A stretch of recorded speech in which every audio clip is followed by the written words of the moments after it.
ariko igihe cyuzabona uri gufata isanane ukazifatisha pe, ayo ni amahirwe ari kukuzira. Guseka biri imbere zawe, amahirwe ari imbere zawe.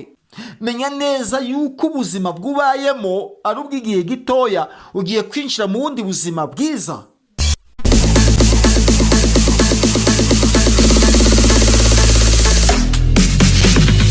Bene data nshuti bakundwa, muraho neza. Amahoro n'imigisha biva ku Mwana Data wa twese bibane namwe, kandi umwami wacu Yesu Kristo abishimire. Amazina yanjye ndi Pasiteri Jonas Uzabakiriho.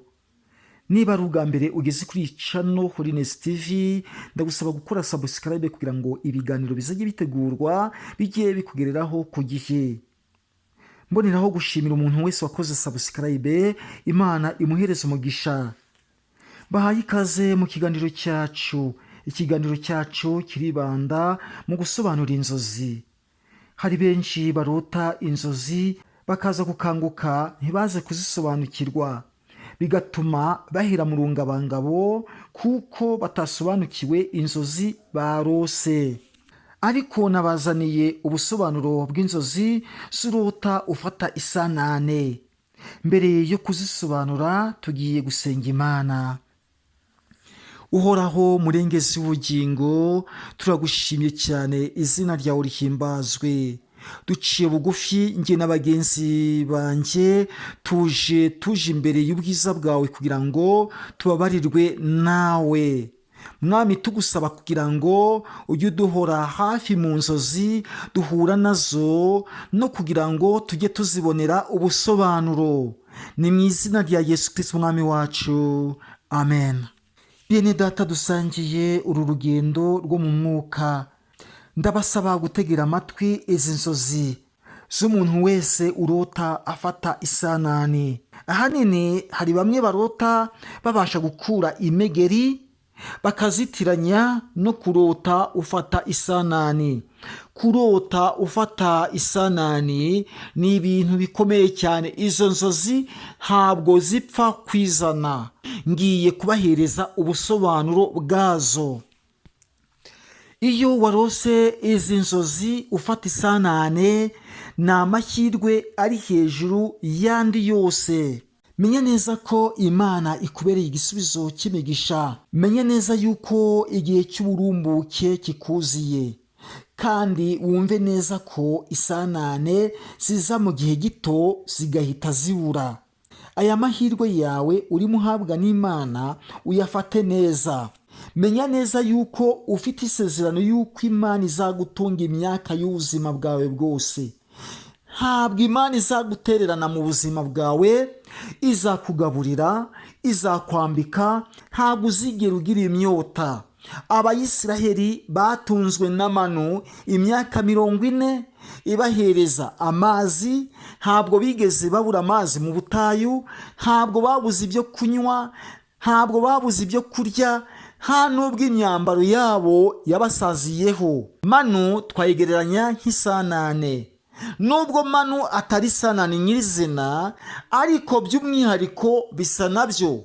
Imana igaburira umuntu wese uciye bugufi akaza akayisanga, Imana nayo iramusanga. Kurota isanane ni imigisha. Kurota isanane ni amahirwe yakuziye. Kurota isanane ni ubuzima bwiza ugiye kubamo. Amasezerano yawe Imana yarayumvise. Amasezerano yawe arimo gusohora. Hari Imana ije kuyakoraho. Wowe senga, guma ku mavi, Uwiteka Imana ari nawe. Ubuzima bwawe Uwiteka Imana aje kubuhembura. Ayo mahirwe yawe urimo uhabwa n'Imana, uyafate neza. Ufite isezerano yuko Imana izagutunga imyaka y'ubuzima bwawe. Imana ikubona nk'uko umaze igihe kirekire uri mu butayu. Uri mu butayu bw'ibigeragezo. Uri mu butayu bukakaye cyane. Bityo bigatuma Imana igusanga ikakwereka inzozi ufata isanane. Bishaka kugaragaza yuko igihe wabaye mu butayu kirahagije. Imana ije kukwitura. iyo uri mu butayu witwararika neza, Imana iragusanga, Imana irakugaburira, kandi ku ihereza Imana ubwayo iguhereza igishyitse. Nawe Imana yumvise uko utakira muri ubwo butayu. Igihe cyo gutabarwa n'Imana kiraje, kirageze, kirasohoye. Itwararike neza. Imana yabonye umubabaro wawe, none ije kugutabara. Si ukuza kugutabara gusa, yabonye uburyo wicishije bugufi.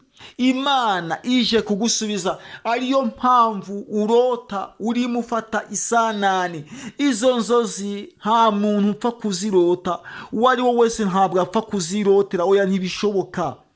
Burya iyo wazirose menya neza yuko ufite amahirwe asesuye, n'imigisha iza igusanga. Hari igihe umwana w'umuntu ajya gufata Isanane zikamucika. Nawe igihe cyose cyuzarota ufata Isanane, wajya gufata Isanane ikaguruka, menya neza yuko hari amahirwe ari kugucika. Hari amahirwe ari kugucika. Niba urota ufata Isanane, wagera kuri imwe ikagucika, ukarinda ukanguka, nta n'imwe wafashe, amahirwe yawe arimo guca mu myanya y'intoki. Imigisha yawe irimo guca mu myanya y'intoki. Wagera aho ziri zigahita zigurukira, ukazitegereza zirimo zibisikanira mu kirere. Bamaso utangira usenge, senga, ujye ku mavi usaba Uwiteka Imana imbaraga zo kunesha. Mu rugendo ni ibibazo, ariko igihe cyuzabona uri gufata Isanane ukazifatisha pe, ayo ni amahirwe ari kukuzira. Guseka biri imbere zawe, amahirwe ari imbere zawe, imigisha iri imbere zawe. Menya neza yuko ubuzima bwubayemo ari ubw'igihe gitoya, ugiye kwinjira mu bundi buzima bwiza. Umuntu wese wakurebaga akakwicaho umeze atyo ntabwo uzamugarukira, ahubwo we azakugarukira. Abameze batyo bazakureba bumirwe, bitewe n'uburyo Uwiteka Imana gutabaye. Kurota rero ufata Isanane ni imigisha ibiri kukuzira, ni amahirwe asesuye aba ari imbere zawe. Icyangombwa ni ukwizera, ugategereza wihanganye, ni imigisha. Niba warigeze kurota Isanane ukabura ubusobanuro nta bundi, ni imigisha, ni amahirwe, ni ibyiza, ni uburyo Uwiteka Imana aje kubana nawe mu buzima bwawe bwa buri munsi. Uwiteka ntabwo azigera gutererana, azaguhereza ibigukwiriye, kandi muri byose ntabwo uzigera wiganyira. Imana izagusanga, kandi Imana izabasha kugufasha. Uwiteka ntabwo azigera gutererana. Aya mahirwe rero ntuyapfushe ubusa. Aya mahirwe menya neza yuko adapfa kubonwa n'uwo ari we wese. Wowe ubwawe utegereze wihanganye, ibyiza birakuziye. Imana ibagirire neza, kandi Imana ibashe kubashyira mu buzima bwanyu bwa buri munsi, kugira ngo murusheho kujya muyegera.